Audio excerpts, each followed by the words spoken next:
Je to pecka, no, je to, myslím si, ukázka i pro ty ostatní hráče, kterým je třeba přes 30, že tím to nekončí a že mají šanci zabývat o tu reprezentaci a když se jim bude dařit, tak tu šanci taky můžou dostat. Je to určitě paradox, asi největší radost toho měl Matěj Vydra, když mě viděl, tak říká, ty konečně přijde někdo starší než já. Ale tak je to tak, jak to je a já jsem rád, že jsem tady, jinak žádný jako problém s klukama určitě není. Samozřejmě mě překvapila, vůbec jsem to nečekal.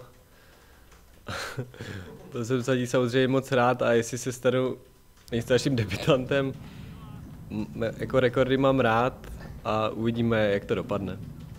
Je pravda, že jsem koukal, že na těch fárech hrám přímo v den mých narozenin, tak to by byla velká pohádka, kdyby takhle vyšlo, ale rád budu, když už nastoupím proti Chorvatsku. Kdybyste se mě zeptali třeba měsíc zpátky, tak bych asi řekl, že s tím vůbec nepočítám, nečekám to. Ale vzhledem k těm okolnostem, které nastaly, jakože s Jabloncem se nám daří, mně osobně se taky docela daří, do toho nějaký zranění, že jo, nebo ostatní útočníci nemají třeba takovou formu, tak možná v koutku duši jsem doufal, že by to mohlo vyjít a nakonec to dopadlo a jsem tady. No je pravda, že já, jakoby, když jsem se zdravil s klukama, tak nikdo nevěří, že jsem tady v té reprezentaci nebyl. Říkají, ty už jsi tady byl, ne? Nebo... Takže jako ani sami hráči nevěřili, že jsem tady poprvé, si asi čekají, že když si měl takovou kariéru, ale prostě ne, no, nebylo mi to nějak souzený, no.